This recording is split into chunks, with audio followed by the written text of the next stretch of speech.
हमें मृत्यु से डरा रही है? अजय अमर असुर हैं हम। तुम्हें क्या लगता है एक ऋषि कन्या से डरकर भयभीत होकर भाग जाएंगे? चेतावनी का समय गया, अब प्रहार सहो।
माता श्री रक्षा कीजिए, बचाइए हमें।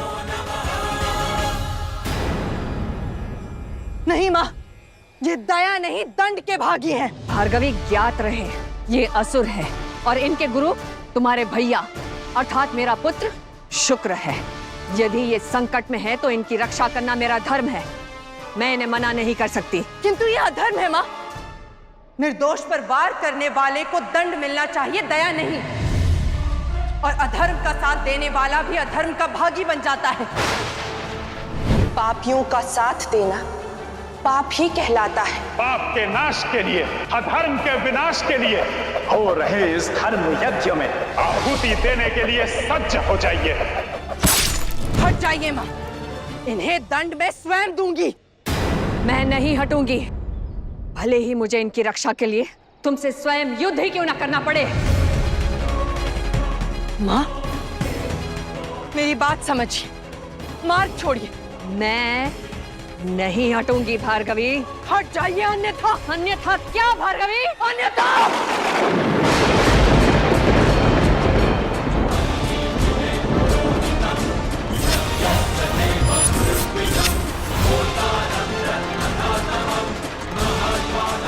तुम अपनी माता पर अस्त्र चलाओगी?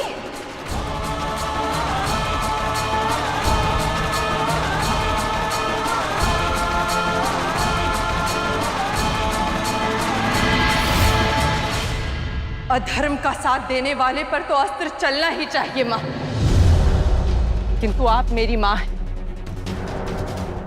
इसलिए मैं ऐसा नहीं कर सकती। किंतु इसका अर्थ ये नहीं है माँ कि आप उचित हैं और मैं अनुचित।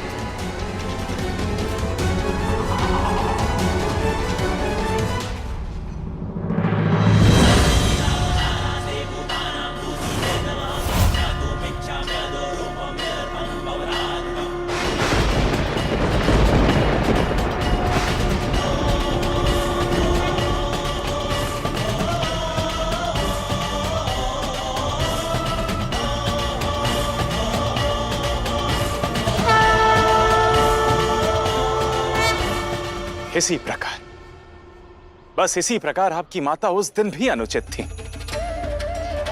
इसी प्रकार उन्होंने पाप का संरक्षण कर अधर्म का साथ दिया था।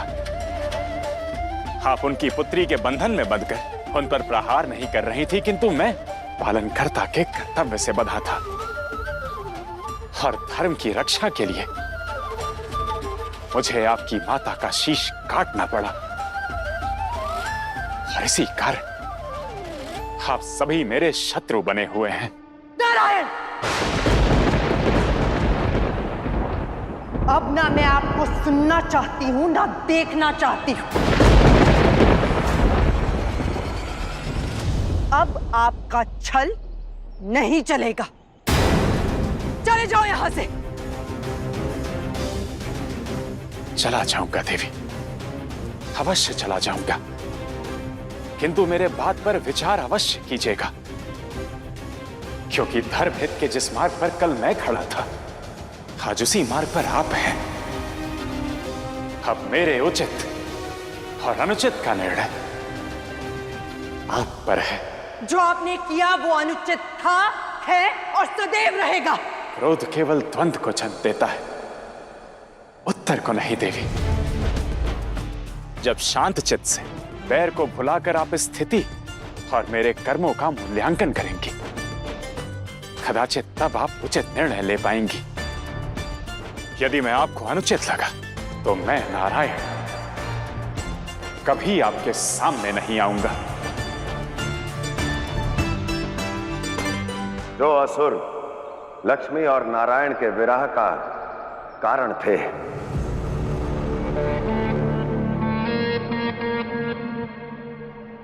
अब वही बनेंगे नारायण और भार्गवी के मिलन का साधन।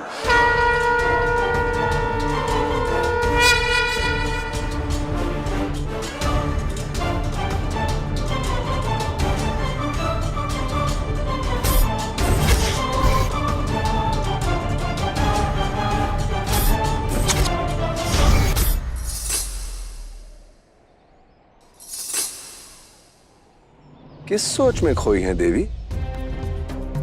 देवऋषि प्रणाम। आप यहाँ? हाँ, और हाँ, देव ऋषि इसलिए ही नहीं क्योंकि देवताओं को संदेश पहुंचाता हूँ।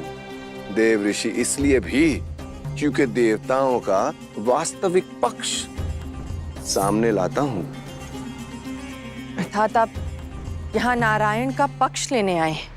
नहीं, मैं यहां आपकी दृष्टि से पक्षपात को मिटाने आया हूं। आज तक आपने नारायण को अपनी माता, अपने पिता और अपने भाई की दृष्टि से देखा है। अब समय आ गया है कि आप नारायण को अपनी दृष्टि, अपने दृष्टिकोण से देखें, समझें और जानें। सत्य का दूसरा पक्ष अभी शेष है देवी। नारायण को पहचानना अभी शेष है देवी। नारायण को जानना है तो उनके भक्तों का पक्ष जानिए, जनसाधारण के पक्ष को समझिए। नारायण का सत्य तो आपके पीछे ही है देवी। आपको केवल उसे देखना है।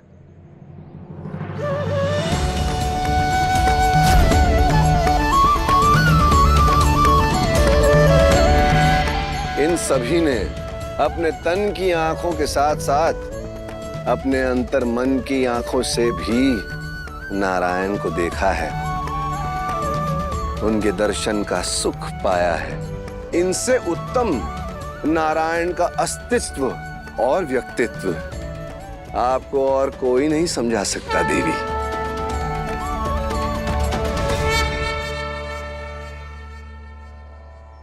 दृष्टि और दृष्टिकोण से ना व्यक्तित्व बदलता है और ना ही अस्तित्व। फिर भी मैं आपका दृष्टिकोण जानने के लिए सज्ज हूं, तो बताइए।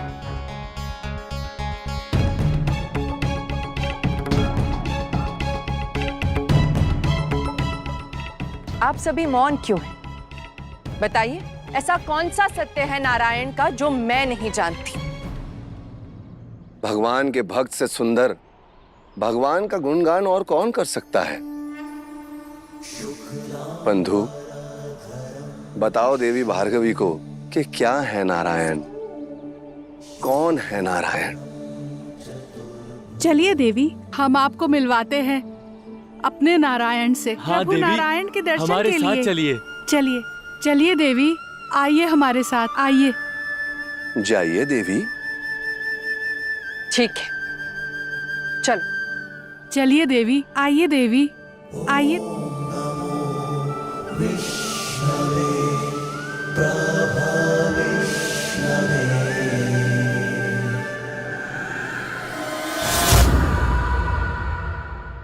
असुर गुरु, असुर गुरु। क्या बात है? तुम्हारे असुर गुरु इस समय आश्रम में उपस्थित नहीं है। बात क्या है मुझे बताओ। क्या बात है, आप लोग इतने भयभीत और चिंतित क्यों? ऋषिवर, आपकी पुत्री देवी भार्गवी ने हमें रोका। सावधान सैनिक।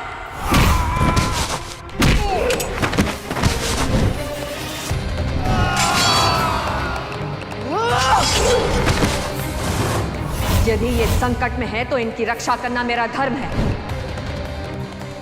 मैं नहीं हटूंगी, भले ही मुझे इनकी रक्षा के लिए तुमसे स्वयं युद्ध ही क्यों ना करना पड़े।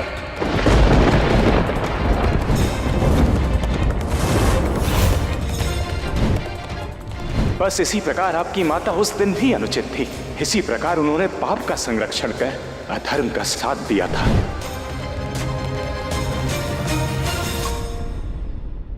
नारायण ने अवसर का लाभ उठाकर उन्हें अपनी बातों में उलझा लिया। कहा कि उन्होंने जो कुछ किया वो उचित किया था काव्य माता के साथ, और अब देवी भार्गवी नारायण के सत्य जानने के लिए उनके भक्तों के साथ गई हैं। नारायण को नहीं, भार्गवी अपने अस्तित्व को, अपने सत्य को समझने गई है।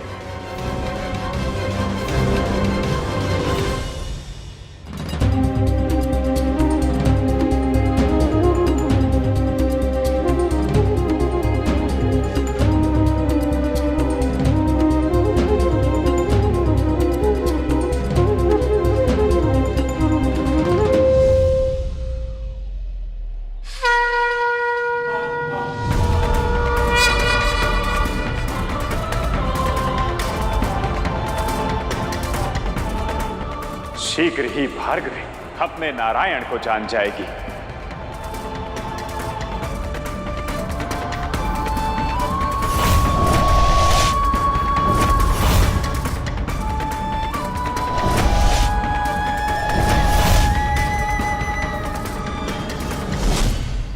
स्वयं को जान जाएगी, हमारे प्रेम को जान जाएगी।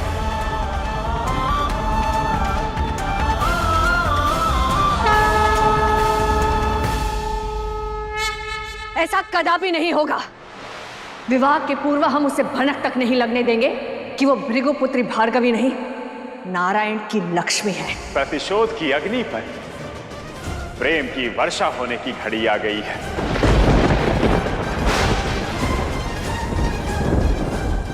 चलो श्री नारायण की आरती प्रारंभ करते हैं। ठहरिए, ये देवी नारायण की महिमा से अनभिज्ञ हैं। उन्हें समझना चाहती हैं। लक्ष्मी को अपने नारायण से मिलने की घड़ी आ गई है काव्य माता। ये हमारे नारायण प्रभु को नहीं जानती? सृष्टि के आधार पालनहार को नहीं जानती?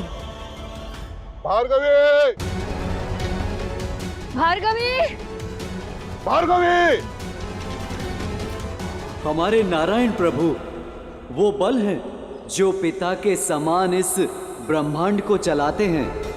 इस ब्रह्मांड का निर्माण और इस सृष्टि के समस्त भार को उठाते हैं, जो हमारे पालन करता है।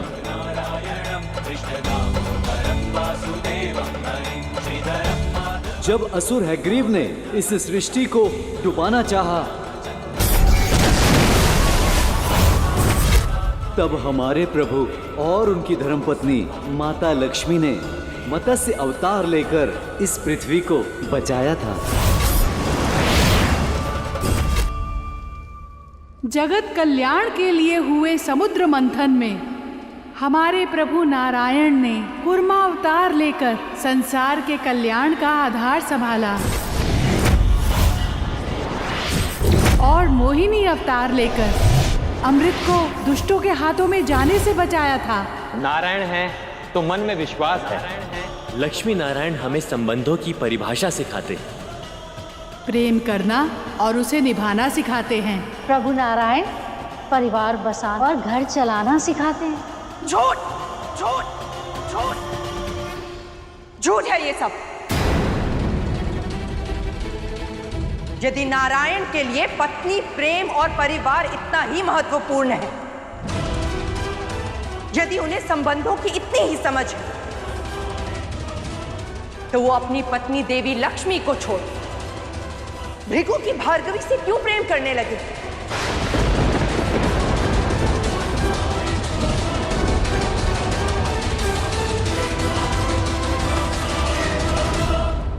बताइए, आप सभी बताइए, उन्हें तो देवी लक्ष्मी से अटूट प्रेम है ना, तो उन्होंने मुझे विवाह का प्रस्ताव क्यों भेजा? या तो ये इस छलिए का पाखंड है, या फिर मेरे लिए कोई प्रलोभन। प्रेम पाखंड नहीं, केवल प्रेम होता है। अवश्य ही ये हमारे प्रभु लीलाधर की कोई लीला ही होगी। भगवान की लीला भगवान ही जाने, हम भक्त तो केवल भक्ति ही जानते हैं। हम अपने प्रभु पर प्रश्न नहीं कर सकते। ये कैसा ईश्वर है जो प्रश्नों से घबराता है? यदि आप प्रश्न नहीं कर सकते तो प्रश्न मैं करूंगी और उसका उत्तर भी पाऊंगी। नारायण के भक्तों से नहीं, नारायण की लक्ष्मी से। और मैं उन्हें बताऊंगी नारायण के पाखंड का सत्य।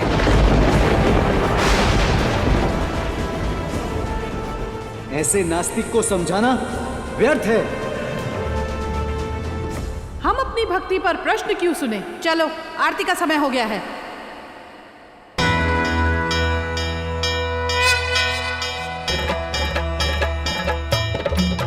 जय जय अविनाशी समदंडवासी व्यापक परमानंदा अभिगत गोतिम चरित पुनीतम माया रहितम कंदा। जय जय अविनाशी समदंडवासी व्यापक परमानंदा। मुझे देवी लक्ष्मी से मिलना ही होगा। अभिगत गोतिम चरित पुनीतम माया रहितम कुंदा। जय विरागी विरागी अति अनुरागी विगत मोह मुनि वृंदा। किसी वासर व्यापरि गुण गण गावहि जयति सच्चिदानंदा। क्षमा कीजिएगा मां, पिताश्री, किंतु प्रतिशोध को प्रतीक्षा करनी होगी। नारायण की भक्ति और प्रेम में लीन भक्तों के भ्रम को और देवी लक्ष्मी के मोह को भंग करना होगा। और उसके लिए देवी लक्ष्मी से मिलना अति आवश्यक है।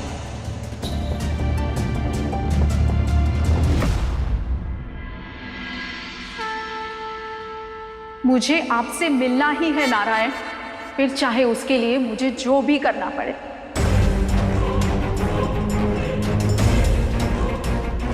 आपको पाने के लिए वेंकटेश से नृत्य सीखा और आज वेंकटेश को पाने के लिए आपके समक्ष उन्हीं के सिखाए नृत्य को प्रस्तुत करूं।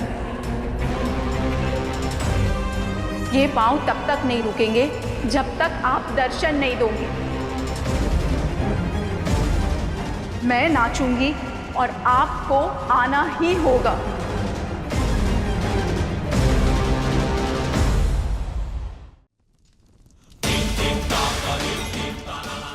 आपको आना होगा देवी लक्ष्मी। इस यज्ञ की आहुतियां तब तक नहीं रुकेंगी जब तक आप स्वयं मुझे आके दर्शन नहीं दे देते।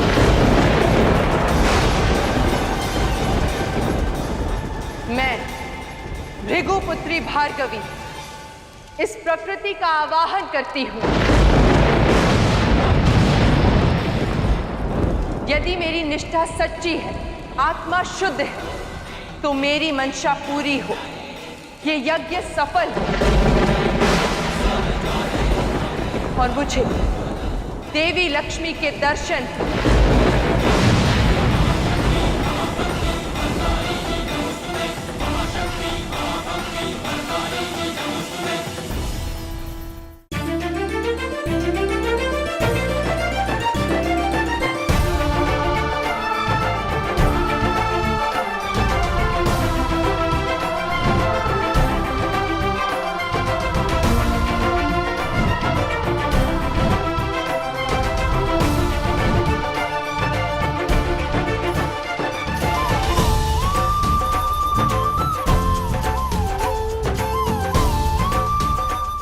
आपसे प्रेम करने लगी हूँ। किंतु मैं और मेरा प्रेम किसी और के लिए है।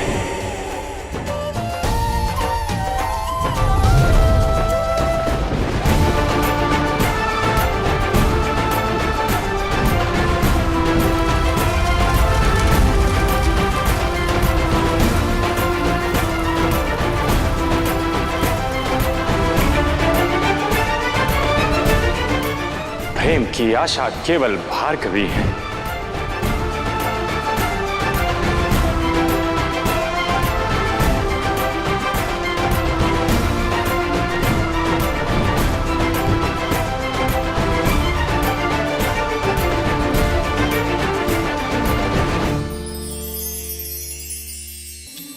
विश्वास एक ऐसी पूंजी है जिसे हम बहुत सोच समझकर, जांच परख कर खर्च करते हैं। फिर भी जीवन में बहुत बार हमारे साथ विश्वासघात होता है। यदि देखा जाए तो विश्वासघात भी वही होता है जहां से हमें उसकी अपेक्षा नहीं होती। इसीलिए वैकुंठ के विश्वास के लिए भय से मुक्त होना ही होगा।